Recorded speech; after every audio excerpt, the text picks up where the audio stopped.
Alors, bon midi tout le monde pour ceux qui sont en direct dans ce webinaire, pour ceux qui sont en rediffusion, parce qu'effectivement, je vais la mettre à la disposition sur ma chaîne YouTube immédiatement après le direct. Bienvenue. Pour ceux qui sont en rediffusion, merci de prendre le temps d'assister à mon contenu que je rédige et que je crée. Aujourd'hui, quelque chose un peu différent. Je vais vous parler de mes 10 erreurs en affaires, du moins. Immédiatement, je vais rester sous ce titre-là.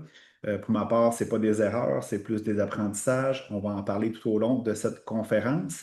C'est une première fois pour moi que je parle de mes erreurs publiquement de façon structurée. C'est sûr que si vous me suivez sur les réseaux sociaux, probablement que j'en parle qui régulièrement de façon assez spontanée, mais très précise sur un élément, sur un contenu, sur quelque chose d'actualité, peu importe ce que j'ai vécu, mais quelque chose d'aussi structuré, d'aussi, mettons, avec un contenu rédigé à l'avance, avec un PowerPoint, avec quelque chose, avec une date fixe. C'est la première fois. J'espère que vous allez apprécier. Je suis convaincu que vous allez apprécier. J'ai décidé de faire ce webinaire-là en fonction d'une publication que j'ai mise sur LinkedIn où je parlais justement de mes 10 meilleurs apprentissages, erreurs que j'ai fait dans ma carrière d'entrepreneur. Et j'ai eu vraiment une réponse vraiment euh, qui me surprit. Vraiment beaucoup. Les gens ont écrit des commentaires, ils voulaient en savoir davantage. J'ai vendu beaucoup de séances de coaching en lien avec cette publication. Fait que j'ai dit, qu'est-ce que je pourrais faire pour pouvoir en faire profiter plus de personnes, me faire connaître plus? Ben, un webinaire gratuit et une stratégie vraiment, vraiment intéressante pour moi. Fait que mon objectif, c'est vraiment vous partager, bon, qu'est-ce que j'ai vécu dans mes 25, 30 dernières années d'entrepreneur. Même si j'ai l'air quand même jeune, tu sais, bon, j'ai 44 ans, fait que j'ai commencé ma première entreprise à l'âge de 18 ans, fait que j'ai quand même un bon bagage. Et vous allez voir tantôt, quand je vais me présenter de façon plus en détail, j'ai eu l'occasion de faire tous les cycles de qu'est-ce qu'on peut vivre en entreprise comme entrepreneur. Bon, qui est Hugo Dubé? Avant de parler de Hugo entrepreneur, je suis entrepreneur effectivement, coach, aventurier, j'accompagne les gens. J'ai eu l'occasion de fonder plusieurs entreprises depuis le début là, de ma majorité. Mais même avant ça, j'ai commencé plusieurs projets, même avant l'âge de 18 ans. Bon, je passais le journal, j'avais comme, bon, je faisais de la tonte de pelouse, tous des petits projets entrepreneuriaux qu'un jeune peut se figurer dans cet espace-là.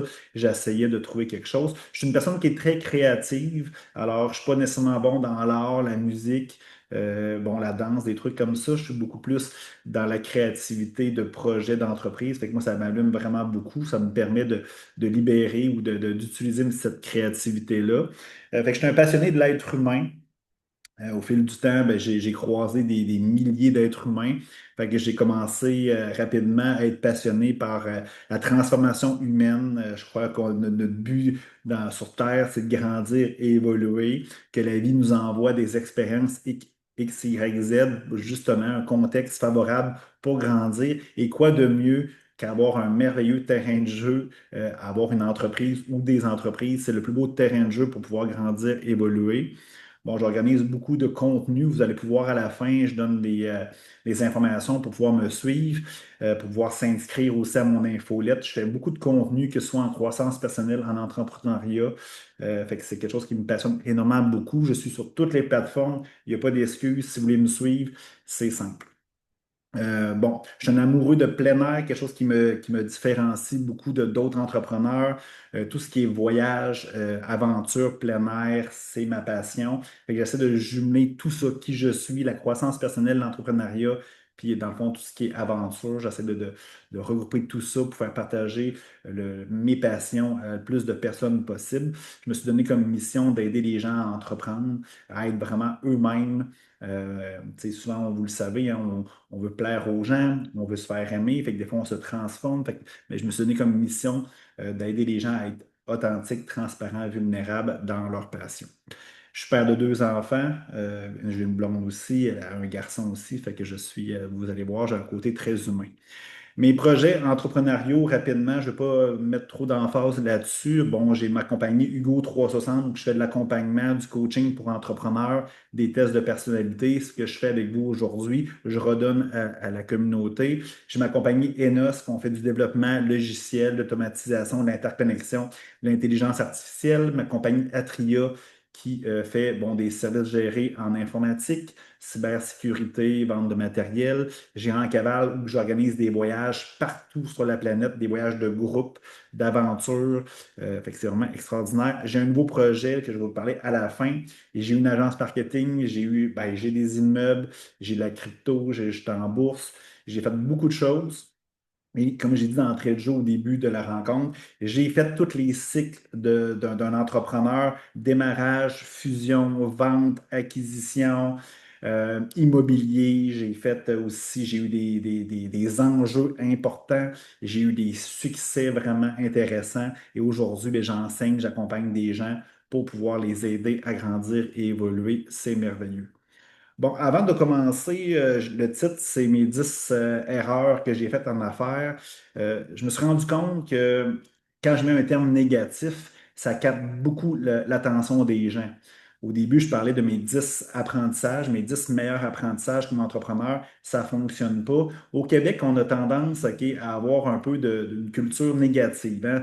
Les choses négatives, les termes qui sont moins intéressants, moins beaux, ça nous captive beaucoup plus que des termes, OK, plus beaux, plus joyeux.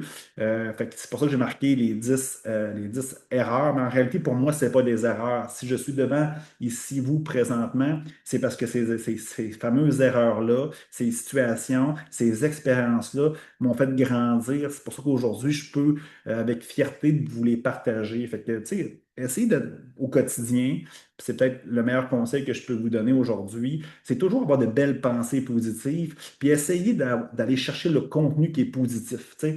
Le positif amène le positif, puis j'ai compris très rapidement, tes pensées créent ta réalité. Si tu as des pensées de merde, excusez-moi l'expression, ben, tu vas attirer ce genre de choses dans ton existence. Tu peux croire à l'univers, tu peux croire à plein de choses qui sont spirituelles, mais une chose est sûre, ton subconscient, ben, dans le fond, il est très réactif de tes pensées. Fait assure-toi de toujours avoir de belles pensées positives et tu vas voir, tu vas attirer de belles choses dans ton existence. Alors, c'est des apprentissages. L'autre chose aussi, ce que je veux parler aujourd'hui, oui, c'est comme des erreurs, des apprentissages, mais c'est pas les conséquences. Parce que les gens, ce qu'ils veulent entendre souvent, c'est que ah, Hugo, tu as fait faillite avec une entreprise, Hugo, tu t'es séparé ou tu t'es chicané avec un autre qui est un autre partenaire propriétaire d'une entreprise que j'avais, mes échecs.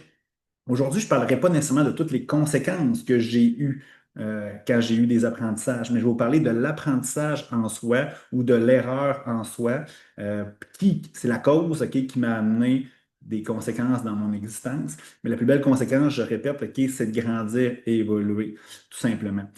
Un gagnant, qu'est-ce qu'il fait? Ben, quand il arrive des choses moins cool, OK, ben, ce qu'il fait, ben, qu'il grandit, qu'il rebondit. Tu sais. C'est ça, hein, quand tu vois que tu es en train de te planter, ben, ce que tu fais, c'est que tu essayes de te planter puis aller vers l'avant et non pas vers l'arrière.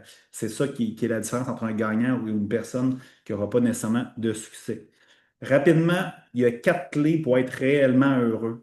Puis si l'entrepreneur n'est pas heureux, ben dans le fond, tu n'auras pas de succès en affaires. C'est de même dans toutes les sphères de ta vie. C'est important d'être heureux. Pour être heureux, OK, il faut apprendre à s'aimer. Puis je fais ça rapidement parce que dans le fond, c'est comme une conférence que je donne normalement, ce petit bout-là, là, qui est plus au niveau de la croissance personnelle, mais je trouvais ça important de parler de ça initialement parce que c'est la base de tout. Il faut apprendre à s'aimer. Tu sais, souvent, je me rends compte que les gens ne s'aiment pas, du moins, OK, ils n'ont pas nécessairement cette philosophie au quotidien dans leurs actions. Faut s'aimer. Il faut être sa propre priorité, sa propre source de bonheur et d'amour. Sinon, le reste, OK, c'est impossible. Il faut apprendre à savoir qui qu'on est. Je rencontre des entrepreneurs au quotidien, des dizaines de milliers par année, OK, dans des 5 à 7, dans du coaching, des clients, peu importe. Puis je me rends compte que ben, les gens ne savent pas nécessairement qui ils sont. Ils sont une multitude de choses, OK, qui ne sont pas nécessairement eux-mêmes. C'est important d'apprendre ça. Je vais vous en parler aujourd'hui pour savoir où on va, tu sais. Qui je suis, OK, c'est simple, OK, c'est ta mission de vie. C'est quoi? C'est qui tu es. Puis dans le fond, ça devrait être collé sur ta mission d'entreprise, en passant, là. Ta mission personnelle, ta mission d'entreprise devrait être très, très similaires. Où je vais, c'est ta vision, c'est où tu veux aller, c'est quoi tes rêves, c'est toi tes objectifs. Encore là, où je vais, ça devrait être aussi ta vision d'entreprise. Et l'autre chose, c'est la cohérence et l'action. Je constate au quotidien que les gens ne sont pas dans l'action. C'est une série de distractions qu'ils font au lieu de passer à l'action dans leurs projets, dans leurs objectifs. C'est ça la différence entre un gagnant et un perdant. C'est la cohérence et l'action. Fait que toujours, à chaque jour, faire un petit geste ok, vers la réalisation de son rêve, de ses objectifs. Bon, la première erreur, parce que je veux vous retarder, je ne veux pas vous retarder, je veux que ça dure une demi-heure, 15 minutes de questions s'il y a lieu. Fait que je ne vais pas vous retenir, je parle beaucoup, fait que je vais aller droit au but. L'erreur numéro un que j'ai fait, ça soit diluer mon énergie dans trop de projets et trop d'entreprises simultanées. Là, je ne veux pas nécessairement aller dans le sujet ok, du genre, ah Hugo, tu as trop d'entreprises, ok, fait que tu dilues ton énergie. Oui, c'est certain. Je crois qu'il y a deux types d'entrepreneurs ok, sur la Terre, qui peut exister au premier niveau. C'est sûr que ça peut découler sur d'autres choses.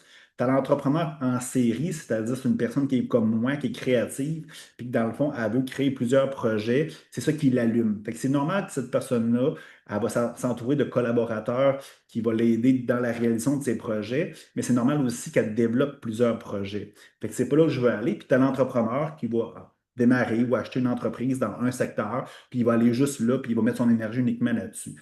Mais c'est pas ça que je veux parler aujourd'hui. L'erreur que j'ai faite beaucoup plus, OK, c'est dans le fond, tu as 100% d'énergie dans une journée. C'est comme un thermomètre, là, ou c'est comme un baromètre. Tu as 100% OK, d'énergie.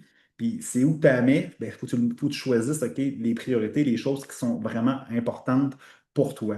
Fait que souvent, moi, ce que je faisais, c'est que dans le fond, c'est que dans mes propres entreprises, et je démarrais beaucoup de projets ou de dossiers en même temps qui étaient sous ma responsabilité à moi ou que j'étais vraiment l'engrenage de ce projet-là. Puis j'ai constaté que qu'est-ce qui arrive, c'est que tu peux pas, si tu mets 5% d'énergie dans quelque chose, ben, tu vas avoir 5% de résultats ou du moins, tu ne pourras pas avoir 100% de résultats. C'est simple.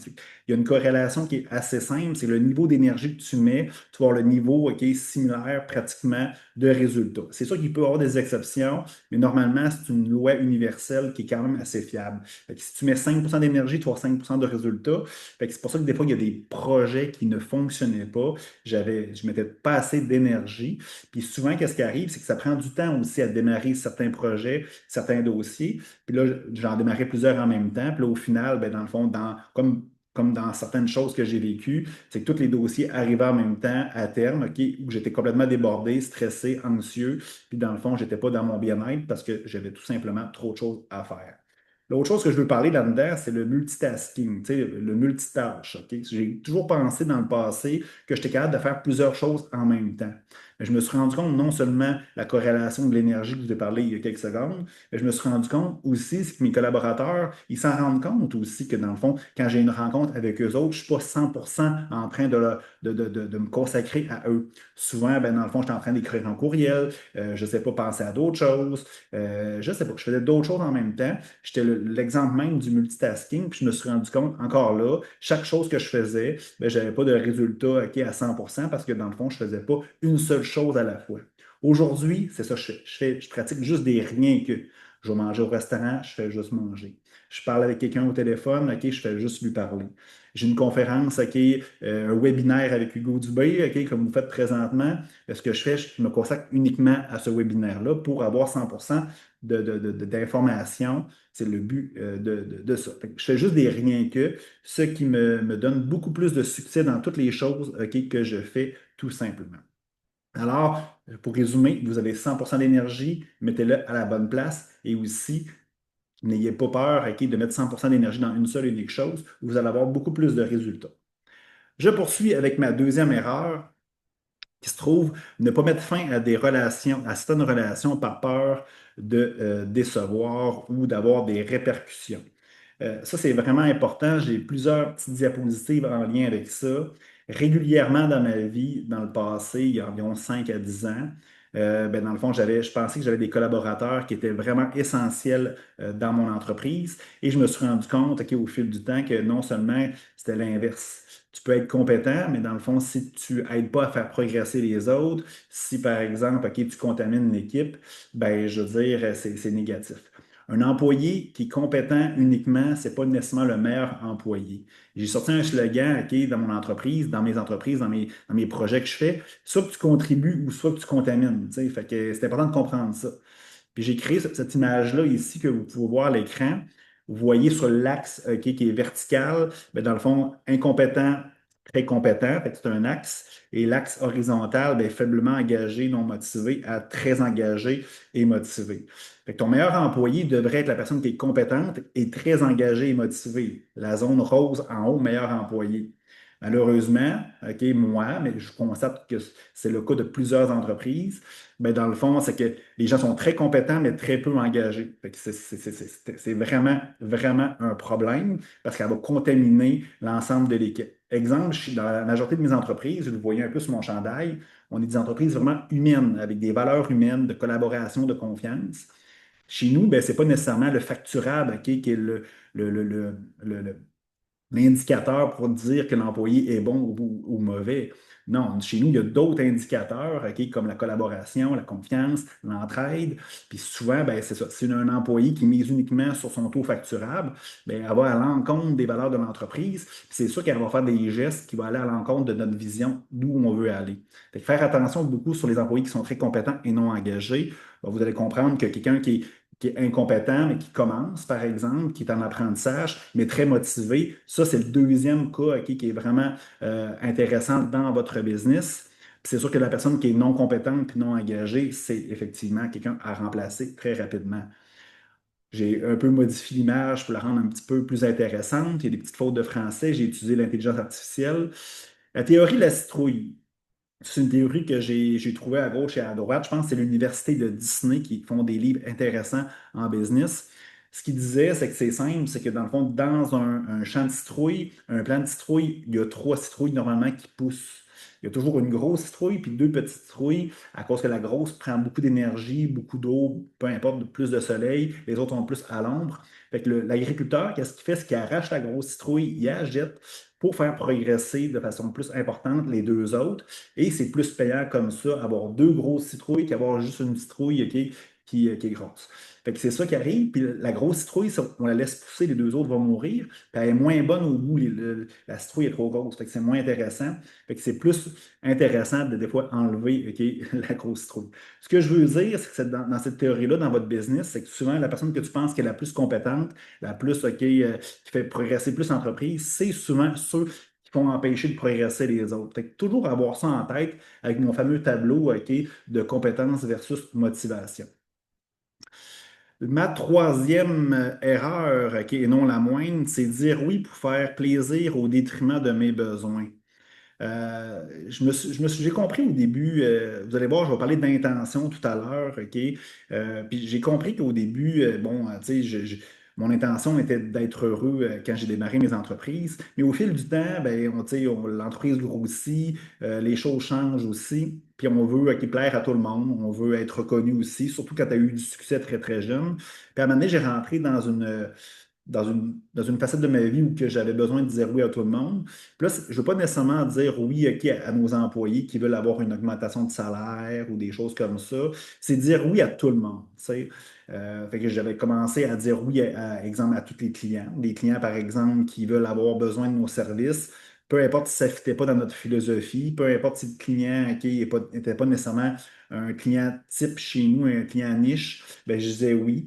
Puis je me suis rendu compte que ça causait beaucoup plus de problèmes que du succès dans mon entreprise parce que quelqu'un qui ne respecte pas nos valeurs, que ce soit un employé ou un client ou un partenaire, il va avoir des conséquences directes. C'est vraiment important de vraiment se rattacher à nos valeurs, à notre vision où on veut aller, parce que il va y avoir des problématiques, puis les employés autour de toi vont voir que tu es assez incohérent, puis tu lances un message vraiment flou qui va avoir des répercussions. J'en parle d'ailleurs tout à l'heure, d'avoir la clarté dans nos messages, dans notre vision au niveau de notre entreprise. Puis je disais oui aussi à toutes les implications sociales à gauche et à droite. Tu sais, j'ai été président de la Chambre de commerce, j'ai été président de la Fondation de la santé et de plusieurs autres organisations. Ça a probablement tout été des bons coups, mais il y a souvent, je disais oui, OK, pour pouvoir être aimé, pour pouvoir être reconnu. Puis je me suis rendu compte après quelques années que dans le fond, mon oui voulait rien dire. Tu sais. Puis quand je disais non, ben, dans le fond, les gens étaient fâchés. Je me suis rendu compte que les gens ne me respectaient pas parce que dans le fond, je disais oui tout le temps, que c'était facile avec Hugo Dubé, puis tout ça. Fait que, aujourd'hui, quand je dis oui, c'est qu'il y a une intention en arrière de chaque chose. Ça me fait plaisir d'être là, je me donne total, je donne mon énergie à 100%. Puis là, je me rends compte que quand les gens me voient sur une implication ou que je dis oui sur quelque chose, peu importe c'est quoi, ben, je veux dire, c'est vrai, c'est ressenti, c'est authentique. Puis j'ai beaucoup plus de succès comme ça et je suis beaucoup plus en ligne avec qui je suis et que ça fait une grosse différence. Fait que faire attention, OK, quand vous dites oui, des fois on veut plaire aux gens, mais souvent, OK, quand on dit oui tout le temps, on manque, notre valeur n'est plus là, la valeur du oui, et les employés ne nous respectent pas, les partenaires ne nous respectent pas parce que dans le fond, c'est trop facile. Fait que votre oui doit valoir quelque chose. Vous êtes une personne, OK, merveilleuse, votre temps est compté. Fait que je vous ai dit tantôt de mettre ça, votre temps où que ça compte. Fait que faites attention à ça. Ma quatrième erreur, OK, ça se trouve être m'éloigner de mon intention de départ. C'est ça que je vous disais tout à l'heure. Que ce soit moi ou tous les entrepreneurs que je rencontre au quotidien, il n'y a personne que son intention, quand il a démarré ou qui a fait l'acquisition ou acheté une entreprise, était de faire du cash, avoir de la gloire. OK, c'est jamais, jamais ça. Du moins, j'ai jamais vu personne, OK, qui me dit cette information-là. La majorité du monde, c'était quoi? C'est avoir du plaisir et être libre. L'erreur que j'ai faite, c'est que j'ai eu du succès assez rapide dans mon parcours d'entrepreneur. Oui, j'avais du plaisir et j'étais libre, mais à m'amener, j'ai commencé à vouloir faire plaisir à tout le monde. J'ai voulu, OK, je veux dire, avoir du succès avant tout, de la gloire. Puis dans le fond, j'ai commencé à prendre mes décisions, non plus pour être libre, pour être heureux, mais pour faire du cash, pour faire plaisir aux gens autour de moi. Fait que je me suis éloigné de mon intention première. Et qu'est-ce qui est arrivé? Ben, tout simplement, ben, j'ai commencé à être malheureux.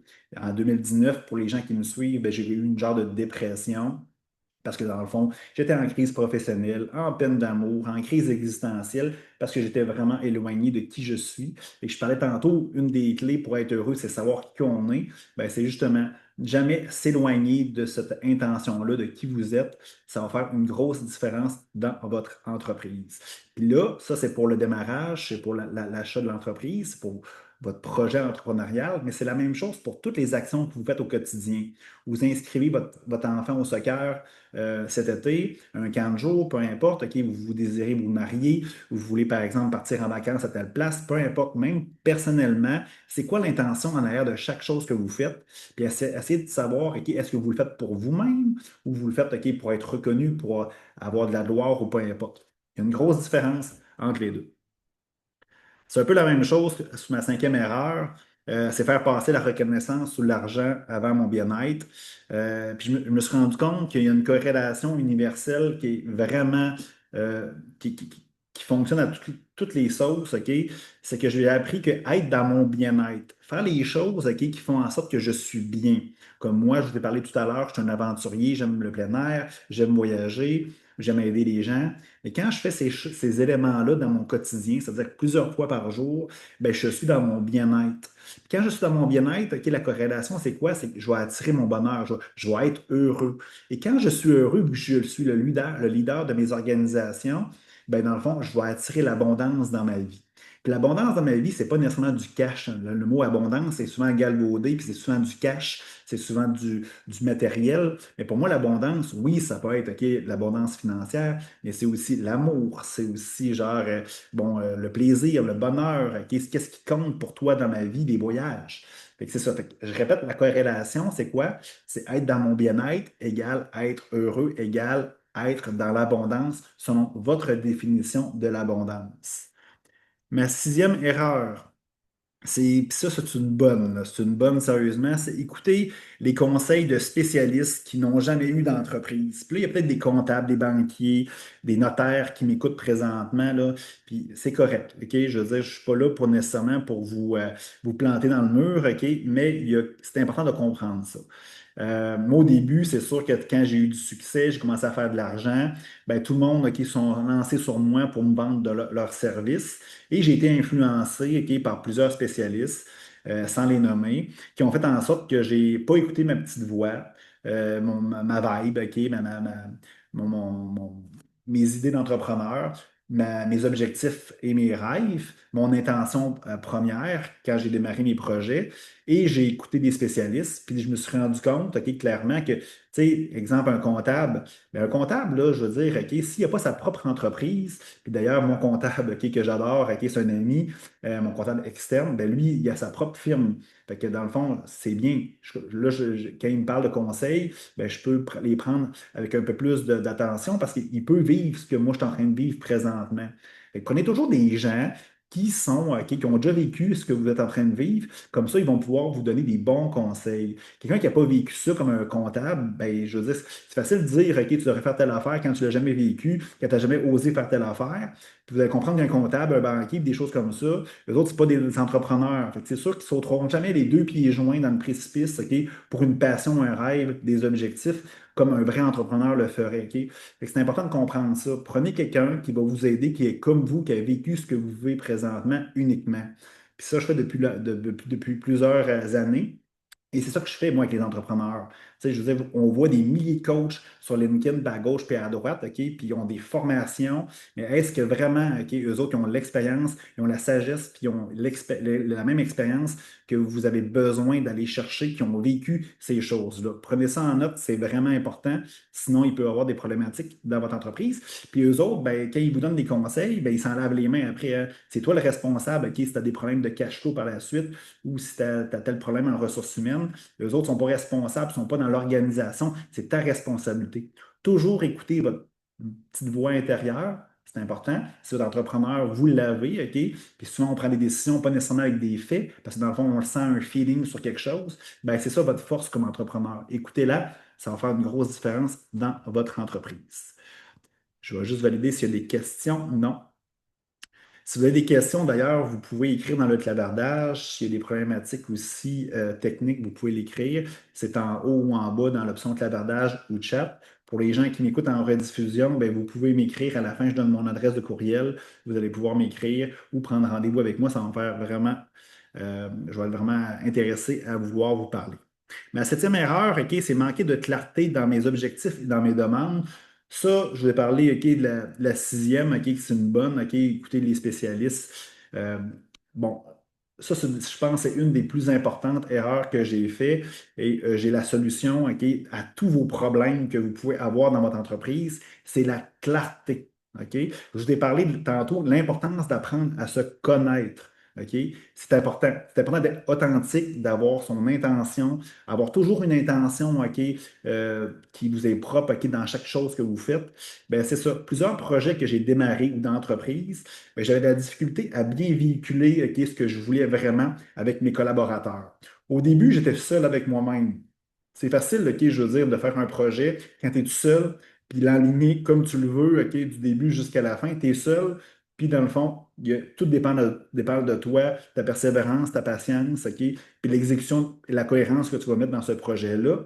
Mais quand il y a d'autres collaborateurs, au début, ça va bien, parce que dans le fond, c'est facile de choisir, OK, des gens qui sont comme toi, autour de toi, avec des amis, des choses comme ça. Tu es petit, c'est facile, tu es agile. Mais plus que tu grossis, plus que dans le fond, tu dois faire des choix stratégiques. Tu dois engager des gens, des fois, qui ne font pas nécessairement à 100% selon qui tu es, mais c'est important de comprendre ça. Mais l'erreur qu'on fait, c'est qu'on communique comment on voudrait être parlé. Fait que si, par exemple, tu as une personnalité X, ben, dans le fond, tu donnes OK, tes directives de la même façon que tu aimerais que ton superviseur ou d'un employé communiquerait avec toi. Mais ça ne fonctionne pas comme ça. Tout le monde est différent et tu dois t'adapter. C'est pour ça que, dans le fond, quand j'ai compris ça, que la majorité de mes problèmes qui venaient, je ne parle pas des erreurs, des problèmes que je vivais étaient dans un problème de clarté, même des problèmes financiers qu'on a eu des années qui sont un petit peu moins intéressantes financièrement. Je me suis rendu compte que c'était un manque de clarté. Exemple, mon contrôleur financier à l'interne, on a une discussion une fois par mois pour analyser les états financiers. bon, OK, clairement, OK, il ne connaît pas mes directives, il me donne de l'information, lui il est gêné, il veut être reconnu, il veut être plus par moi, il veut que je le reconnaisse, il veut que je l'aime aussi comme employé. Fait que, dans le fond, il me sait quoi dire, quoi pas dire, OK, pour pouvoir avoir cette reconnaissance-là. Bon, il me cache un peu d'informations ou il y a la difficulté clairement à communiquer avec moi. Ben, ça se peut que dans le fond, de l'information soit mal communiquée, mal véhiculée, et je fais des actions en sachant que, en manquant certaines informations qui vont causer des problèmes dans mon entreprise. C'est la même chose aussi avec des directeurs. Si tu dis, par exemple, tu vas être le leader dans le service géré pour entreprise en informatique, si tu véhicules cette mission-là, cette vision-là à tes collaborateurs, à tes directeurs, puis dans le fond, ils ne perçoivent pas le même message que toi, tu veux dire, ben c'est normal qu'eux autres, au quotidien, ne feront pas OK, les tâches, ne feront pas les actions au quotidien pour voir que ça fonctionne. Fait que c'est pas un manque de volonté, c'est pas un manque OK, de compétences, c'est que souvent que le message n'est pas clair. Fait qu'il faut toujours s'adapter. Et c'est pour ça que dans ma pratique avec Hugo 360, j'ai commencé à faire des tests de personnalité pour, d'un, apprendre à se connaître, OK, pour savoir qui on est vraiment. C'est ça que ces genres de tests-là vous permettent de faire. Je donne des outils pour pouvoir apprendre rapidement à connaître les autres. Fait à l'aide de deux, trois petits trucs que je vous donne, rapidement, tu peux savoir que ton directeur, même ta blonde, ton chum, OK, tes amis sont dans quel type de personnalité. Et après ça, je donne des outils pour t'adapter, pour bien communiquer. Je vais donner un exemple. OK? C'est des tests de couleurs. Ça veut dire que tu as chacune des quatre couleurs que vous voyez à l'écran présentement, rouge, jaune, bleu et vert. Tu as toutes les quatre couleurs, mais c'est le pourcentage qui varie selon ta personnalité, qui tu es vraiment. Fait que c'est sûr que si tu es jaune, comme moi, par exemple, créatif, innovant, visionnaire, extraverti, tu ne parles pas la même façon à un jaune comme moi qu'un bleu qui est analytique, structuré, planifié, introverti. Tu sais, vous comprenez? Fait qu'il faut vous véhiculer. Chez nous, quand j'ai fait des tests dans mes entreprises, je me suis rendu compte que moi, j'étais jaune, fait extraverti, ok, visionnaire, avec des défauts aussi, flou, pas trop de détails, moins d'opérations. C'est pour ça que je démarre beaucoup de projets créatifs. Bon, puis je me suis rendu compte que la majorité de mes collaborateurs étaient bleus et verts. C'est-à-dire besoin de structure, besoin de faits, besoin de temps pour réfléchir, besoin de collaboration. Et je me suis rendu compte que j'étais un petit peu à l'antipode, ok, de qu'est-ce qu'il y avait besoin comme communication. Depuis ce temps-là, qu'est-ce que j'ai fait? C'est que j'ai modifié mon discours, j'ai modifié ma communication et aujourd'hui, c'est pour ça que mes projets fonctionnent parce que dans le fond, j'envoie l'information clairement et je leur donne ce qu'ils ont besoin, tout simplement. Et j'ai animé des tests, pas des tests, des ateliers pour permettre d'avoir qu'eux autres aussi aient la même information, les mêmes outils. Fait que là, en plus, si les deux camps ben, sont capables de s'adapter pour mieux communiquer, ça fait une relation parfaite, puis c'est de même qu'on peut avancer de façon efficace. Je vous dis, la majorité de vos problèmes, c'est ça. Manque de clarté de part et autre dans une communication, dans un échange. Adaptez-vous, apprendre à se connaître, apprendre à connaître les autres, ça fait une méchante différence dans l'entreprise. Ensuite, la huitième erreur, OK, c'est dans le fond être trop patient avec des collaborateurs qui ne livrent pas la marchandise. Ben, c'est ça. C'est sûr qu'il y a un problème de clarté, d'intention, OK, parfois quand tu donnes des directives, mais quand c'est bien fait, ben, souvent, je le mentionnais, c'est que les gens ne veulent pas déplaire. Tout le monde part OK, avec une intention quand même assez pure. Personne OK, fait quelque chose de négativement ou qui fait quelque chose de mal OK, de façon volontaire. Mais souvent, qu'est-ce qui arrive dans une relation de patron à subordonné? Ben, c'est simple, c'est qu'on veut plaire, on veut être reconnu. Fait que souvent, ben, on ne veut pas dire Hey, je ne comprends pas ton message. Hey, je veux dire, je ne suis pas capable, je n'ai pas les compétences pour le faire. Qu'on dit oui, on dit oui, on dit oui.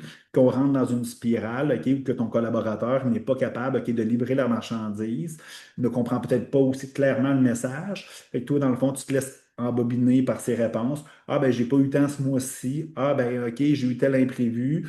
Ah, OK, oui, je te fais ça le mois prochain. Tu rentres dans une spirale comme ça. Puis des fois, tu peux prendre deux, trois, quatre, des fois même plus que ça, des années avant de comprendre que cette personne-là n'est pas à la bonne place, n'est pas capable de réaliser ce mandat-là. Fait que c'est important, OK? C'est comme un enfant, là. C'est un enfant par exemple, qui a une problématique, OK? Par exemple, ben, tu le dis une fois, deux fois, puis une troisième fois, il y a une conséquence. C'est important de le mentionner. C'est important que l'information soit claire, mais c'est important d'avoir aussi une sanction ou une récompense. J'appelle ça la boucle, puis j'aurais dû peut-être le mettre dans le PowerPoint, la boucle de la supervision, c'est que tu donnes ta directive, tu t'assures OK, que dans le fond, il y a des KPI ou il y a des indicateurs pour savoir si ça a été fait correctement. Ce qu'on est capable de mesurer s'améliore, on est capable de s'améliorer facilement. Après ça, ben, dans le fond, ce que tu fais, c'est que tu réitères la formation, la directive. Il faut toujours, tu sais, par contre, tu le donnes aujourd'hui, l'information que dans le fond, dans 2 mois, OK, c'est encore d'actualité. Fait que tu réitères ou tu répètes comment qu'un enfant. Et après ça, ben, tu récompenses ou tu sévis. Sévir, c'est pas nécessairement un congédiement, mais c'est donner une conséquence par rapport à ça. Et tu continues comme ça. La boucle de la supervision, vraiment, vraiment important. Autre point, la neuvième erreur, je respecte le temps, je vais essayer de me dépêcher. Neuvième erreur, OK, ça se trouve être trop travaillé, ne pas savoir déléguer et vouloir tout contrôler. Ben, ça, c'est une erreur, je dirais, de débutant. Euh, ben, tu sais, je vais donner un exemple concret au début. Ben, tu sais, c'est sûr qu'on démarre l'entreprise, ça va super bien, on est seul, on engage des gens. Ben, c'est ça. Puis là, on veut, OK, on pense que, tu sais, on est le meilleur, on pense que dans le fond, tout doit passer par nous. Fait que tu commences à être le goulot d'étranglement de tous les processus de ton entreprise. C'est l'erreur que les gens font. Souvent, on le fait par ego aussi, parce que dans le fond, la valorisation de notre rôle comme entrepreneur ben, est beaucoup genre être impliqué partout, contrôler, puis être le moteur de succès de l'entreprise. Ben, ça ne peut pas fonctionner nécessairement. Puis j'ai rencontré quelqu'un en coaching dès la semaine passée qui me disait, puis une entreprise d'environ 25 millions de chiffre d'affaires, c'est pas rien, c'est quand même une grosse boîte, OK? Il y a environ une centaine, peut-être 75 employés. Puis, ce qui arrive, c'est que dans le fond, je me rends compte qu'il n'a pas pris de vacances, OK, plus qu'une semaine depuis environ 25 ans. Je parle d'une semaine collée ensemble. Après ça, il est dans tous les processus d'affaires de son entreprise. Il est le goulot d'étranglement dans tout. Il n'est pas capable de quitter son entreprise, OK, même pour une journée. Sinon, OK, ça s'accumule sur son bureau. Fait qu'il pense déléguer, mais carrément, il fait absolument rien, OK, dans ce sens. C'est que tout passe par lui. Puis après ça, il essaye de donner ça aux employés. Fait que tous ses employés, c'est comme des semi-adjoints qui ramassent ce que lui ne veut pas prendre nécessairement. Et que ça ne fonctionne pas comme ça. Fait qu'il est comme cette photo-là, débordé, OK? Puis j'appelle ça un petit peu la théorie du singe au travail. Tu sais, on démarre notre entreprise pour avoir du plaisir, avoir du fun, être libre. Puis là, à un moment donné, ben, par ego, OK, ou vouloir tout contrôler, qui est un peu la même chose, ben, dans le fond, on est dans tous les processus. On délègue des responsabilités aux employés. Exemple, OK, par exemple, les ressources humaines à quelqu'un. Il y a une problématique, la personne des ressources humaines, vu que dans le fond, tu ne lui donnes pas l'imputabilité, OK, du succès, mais aussi des échecs, ben, qu'est-ce qui se passe? Qu'à chaque fois qu'elle a besoin de prendre une décision, elle vient de voir. Au lieu de l'aider, OK, à lui donner, OK, je parle de la théorie du singe, le problème, c'est le singe ou la décision qui est sur le dos, qui est sur l'épaule, OK, de la personne qui veut, OK, exemple, la personne en ressources humaines dans cet exemple-là. Fait que, au lieu de l'aider à nourrir elle-même son singe, ben, tu prends le singe, tu le mets sur ton épaule. Fait qu'au final, ben, si la décision ok, que tu as prise, même si tu l'as fortement ok, conseillé, ben, c'est plus rendu sa décision, c'est rendu la tienne. Parce que dans le fond, tu l'as tellement ok, nourri ce singe-là, tu l'as tellement pris sur ton épaule, qu'au final, elle se déresponsabilise du résultat, vu que tu as été dans toute la courroie de transmission de cette décision-là. Fait que c'est important ok, que chaque fois qu'il y a une décision à prendre, quand tu délègues des choses, de laisser la personne prendre ses décisions. Tu peux l'encadrer, tu peux l'aider, tu peux répondre à ses questions. Qu'est-ce que tu ferais à ma place? Des choses comme ça, mais tu ne prends pas la décision pour elle. C'est ça l'erreur que plusieurs entrepreneurs font. Ils prennent toutes les décisions, même quand ils délèguent ok, des choses. Les collaborateurs le voient, qu'au lieu de vouloir se faire, mettons, avoir des échecs ou, exemple, être punis, par exemple, pour prendre une bonne décision, ils font toujours valider la décision par le superviseur ou l'entrepreneur. Fait que qui est au service de qui? Tu prends des collaborateurs pour vouloir te sauver du temps, pour justement genre être plus libre. Puis au final, ben, c'est ça. Qui est au service de qui? Ben, tu es au service de tes clients, de tes employés, de tout le monde autour de toi, sauf de toi. Puis eux autres, ben, ils vivent la vie de leur rêve, OK, ils vont jouer au golf la fin de semaine. Mais toi, par exemple, tu es pogné à travailler, faire de l'overtime parce que tu nourris tout le monde. Fait que faire attention à ça. Qui est au service de qui? Tes collaborateurs doivent être au service de toi. C'est la même chose, dans le fond, je l'ai parlé tantôt, la corrélation, OK, de être dans son bien-être, OK, faire les choses qui fait que tu te sens bien, égale être heureux, égale je vais être dans l'abondance. Fait que, tu sais, être entrepreneur, c'est quoi? C'est avoir des moments où tu peux réfléchir, faire qu'est-ce que tu aimes, aller dans un spa, aller en voyage. C'est de l'espace, OK, pour avoir des idées, l'espace, OK, pour répondre à tes rêves, à tes objectifs, mais aussi, tu sais, à trouver les idées qui vont te faire progresser. Tu dois créer de la place, OK, dans ton horaire pour ça. Moi, c'est rare que je travaille les après-midi parce que dans le fond, l'après-midi, c'est l'espace, OK, pour avoir mes idées, être créatif, puis être dans mon bien-être. Fait que fais ce que tu veux, mais c'est important de laisser de l'espace dans ta vie.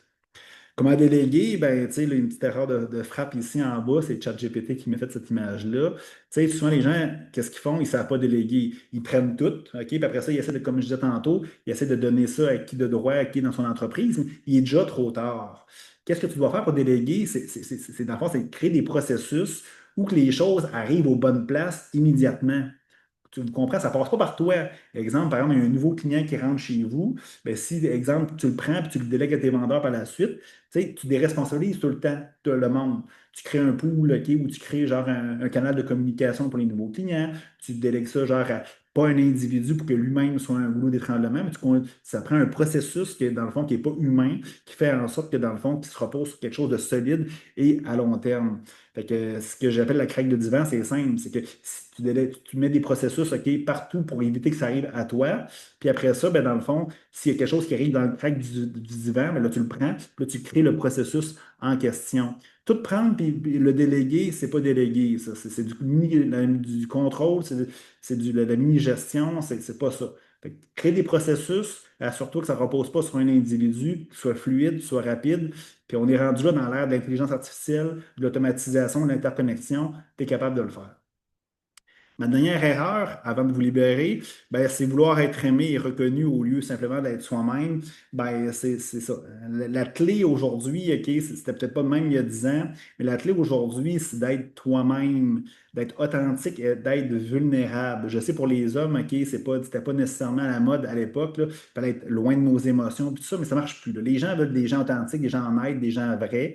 Fait que c'est ça. Fait que savoir qui on est vraiment puis dans le fond, le refléter partout dans son entreprise, c'est ça la clé. Tu sais, souvent, quand j'ai commencé en affaires, dans le début de l'année 2000, ben, les coachs d'affaires que j'avais, ils disaient, Hugo, ben voici, tu as, ça comme faiblesse, tu as ça comme enjeu, on va travailler là-dessus pour t'améliorer. Aujourd'hui, c'est plus à la mode. Ce que je dis à mes clients, moi, c'est travaille pas sur tes défauts. Trouve des palliatifs, exemple une adjointe, un outil technologique ou peu importe. Trouve une façon que ça ne règle pas un problème, ça ne crée pas un problème dans ta vie ou dans tes entreprises, mais focus sur tes forces, puis deviens le meilleur dans quoi que tu aimes et que tu es le meilleur. C'est le même que tu vas faire grandir ton entreprise et toi aussi, tu vas grandir et évoluer tout simplement. Fait que travaille sur tes forces et non pas sur tes faiblesses. Trouve un palliatif tout simplement. Puis les gens, ce qu'ils veulent, c'est des gens vrais en 2025, que ce soit tes employés, tes clients ou peu importe. Fait que se mettre un genou à terre et dire OK, j'ai fait une erreur ou dire je suis pas capable de faire telle affaire, ben c'est la clé, c'est le même qu'on progresse, c'est le même qu'on s'améliore tout simplement. Je ne sais pas si vous avez des questions, mais entre-temps, pendant que les gens peut-être réfléchissent à ça, ces 10 points-là, j'aurais pu en mettre facilement 10 autres, OK, mais c'est des choses que j'ai regroupées qui m'ont causé, OK, qui ont eu des conséquences. Puis ces conséquences-là, comme je vous ai parlé, ben, j'ai déjà pris des partenaires, OK, pour devenir actionnaire de mes entreprises ou que dans le fond, l'intention n'était pas nécessairement pure. J'ai pris des décisions de peur, OK, j'avais peur d'être pas reconnu, peur de manquer quelque chose qui a fait en sorte que j'ai pris des décisions qui ont eu des conséquences sur ma vie personnelle et aussi mes entreprises. Fait que, tu sais, c'est sûr que si tu t'arrêtes, tu ne fais pas nécessairement les erreurs que j'ai commises, ben, dans le fond, tu vas voir, il va y avoir des belles conséquences positives dans ton entreprise. Puis c'est intéressant, tout simplement. Appel à l'action, OK, c'est simple, c'est que si tu as aimé ce que j'ai fait comme conférence, ben, si tu veux en savoir davantage, puis là, on oublie les frais, là, tu sais, je veux dire, si tu veux de l'accompagnement privé, puis on embarque dans une séance de coaching, je vais te le dire, là, mais si tu veux me parler, si tu veux me rencontrer, je le fais là, gratuitement, j'ai des séances découvertes aussi qu'on peut parler de plein de choses. Tu as un projet que tu veux me parler, tu veux faire du partenariat, peu importe, mes coordonnées sont à l'écran présentement. Hugo à commercial hugodubé.ca si tu veux m'écrire. Si tu veux avoir des nouvelles de moi, j'ai guide.hugodubé.ca. Si tu peux t'abonner à mon infolette, je parle ok, d'entrepreneuriat, de croissance personnelle, de spiritualité, de voyage. C'est vraiment intéressant. Tu peux me suivre ok, sur LinkedIn, sur Facebook, sur toutes les plateformes. Je suis là à 100%. Puis je vais te parler de mon dernier projet que je vais lancer dans quelques jours.